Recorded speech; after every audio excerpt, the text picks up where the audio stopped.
Espírito de Deus, que traz paz e alegria, nunca falte aí na sua casa. Hoje, mais uma semana se iniciando. Graças a Deus, nós estamos voltando à normalidade. E com fé em Deus, em breve estaremos completamente, as cidades todas voltando ao normal, porque é assim que tem que ser. Embora haja receio ainda de muitas pessoas, e talvez muitos de vocês que me ouvem se sentem inseguros, não tem como fugir desta realidade, pessoal. Agora nós temos este problema, assim como há algumas décadas atrás começou a AIDS, assim como depois chegou a dengue, e tudo aí agora, tá, né? A gente convive com isso aí. Agora este problema novo de saúde, ele está no mundo e a gente tem que aprender a lidar com ele agora. Não tem como fugir dessa realidade. Mas este talvez não é, eu creio que este não é o maior problema do mundo. O maior problema do mundo é a pessoa ter um problema no mundo e não ter Deus. E não ter um escape, não ter uma saída. Lógico que nós respeitamos as pessoas, os que são ateus, lógico. Há um respeito, eu respeito muito a pessoa que corajosamente diz não acreditar em Deus.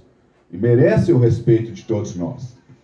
Mas nós que nos firmamos na Bíblia e cremos que a Bíblia é a palavra de Deus, nós esperamos que tudo um dia se cumpra e que a Bíblia se cumpra.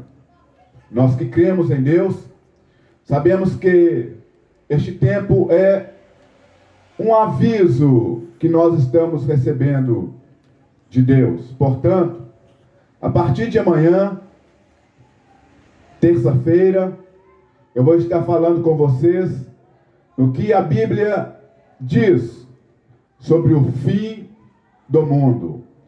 De amanhã até segunda-feira, nesses 10 minutinhos nossos, cada dia eu estarei falando o que a Bíblia diz sobre o fim do mundo.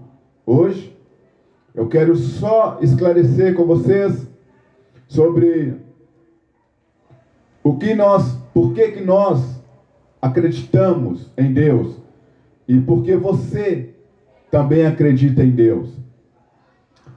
Em 1870, Friedrich Nietzsche, um filósofo alemão, ele escreveu que Deus estava morto. Provavelmente você na escola já tenha ouvido sobre isso, sobre Nietzsche falando a teoria do Deus morto. Quando Nietzsche disse isso, ele não quis dizer sobre um Deus assassinado, morto fisicamente, mas, segundo ele, a intelectualidade do homem, o conhecimento adquirido do homem enquanto um ser pensante, era mais do que suficiente para abandonar a ideia da existência de Deus. Em 2007, Richard Dawkins escreveu Deus, um delírio, que, segundo ele, é uma loucura, insensatez, para dizer melhor, uma burrice, crer em Deus.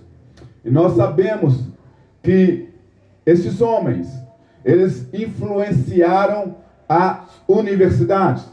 Nas universidades, infelizmente, grande parte delas, na grande maioria delas, é pregado o egocentrismo, o antropocentrismo, o homem como centro de tudo, e Deus agora é excluído das faculdades. E talvez você diz assim, isso não se detém a mim, porque eu continuo crendo em Deus. Sim, é verdade.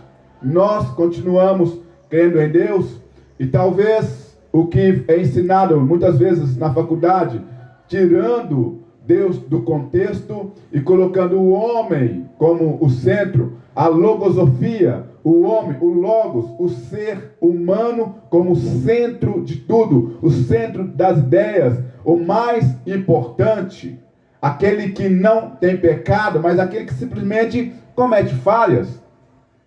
Quando tiraram Deus do centro, o mundo começou então a corromper-se na sua intelectualidade, porque a sua intelectualidade passou a ser simplesmente no nível humano e não elevou os pensamentos do homem ao Altíssimo. Nós, quando olhamos para a natureza, já podemos ver a ação de Deus nas coisas mais simples, as mais complexas. Nós conseguimos enxergar Deus. Não é possível, é impossível, aliás, de se imaginar a existência da humanidade, a existência dos astros, do cosmos, simplesmente por uma explosão, como diz o evolucionismo. Não. Para que nós possamos ter uma ideia da magnitude desse Deus que nós falamos, quando nós olhamos para o Sol, a nossa estrela mais próxima, que é 900 vezes maior que a Terra, e aí os cientistas descobrem que há uma outra estrela que é 650 vezes maiores que o Sol, nós vemos que não, explosão não faria isto. Tem que ter uma mente, tem que ter um ser superior atrás disso tudo. Nós chamamos esse ser superior de Deus. E é este Deus que nós estamos falando para você nesse dia. Nestes dias, aliás, é deste Deus que nós estamos falando, que sendo assim tão grande, tão poderoso, retirado das universidades, mas enxertado nos corações dos mais simples, que faz mudanças em nós, e que além de nos amar nesta vida, preparou um lugar chamado eternidade, para que todo aquele que nele crê não pereça, mas viva eternamente, desfrutando com Deus de tudo aquilo que Ele preparou para mim e para você. Meu amigo, minha amiga que me ouve nesta noite, gostaria que você pensasse um pouco mais na sua vida enquanto um ser criado por Deus e criado para Ele.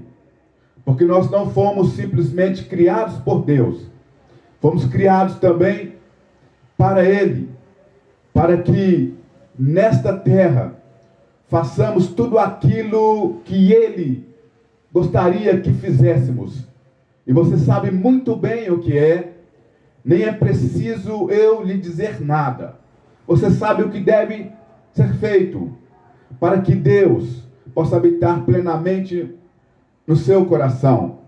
Nesse tempo em que há tanta desvalorização da moralidade e da ética, em que nós não fomos atingidos diretamente, como eu disse, pelas faculdades, pelos ensinos destes homens ditos intelectuais, mas de outro modo, é provável que na sua casa você tenha percebido a desvalorização e a diminuição de Deus. Quando um filho, uma criança, um adolescente, vai para a escola e na escola ele agride o professor. Antigamente, há 30 anos, 40 anos atrás, quando uma criança agredia um professor, como nós vemos hoje, ele ainda era corrigido em casa. Hoje, quando um menino agride um professor, os pais muitas vezes vão lá e ainda batem no professor. Você vê essas coisas mudando. Quando as crianças, quando adolescentes acham-se os pais da casa e os pais agem como os filhos. E você vai vendo que Deus saiu deste ambiente. Porque onde há Deus, a ordem, a decência. Deus está nos chamando para que comecemos dentro da nossa casa a reorganizarmos, a trazer de volta tudo aquilo que Ele preparou para nós nessa terra. A decência, a ordem, os bons princípios, a ética. Para quê? Para que vivamos bem aqui nessa terra. Nas coisas simples, nós encontraremos plenitude, fé e alegria para vivermos. Que Deus te abençoe, que Deus te dê graça, alegria, paz de espírito. Que todos os dias da sua vida você tenha bons motivos para acordar sorrindo, dando graças a Deus. Que Deus te abençoe.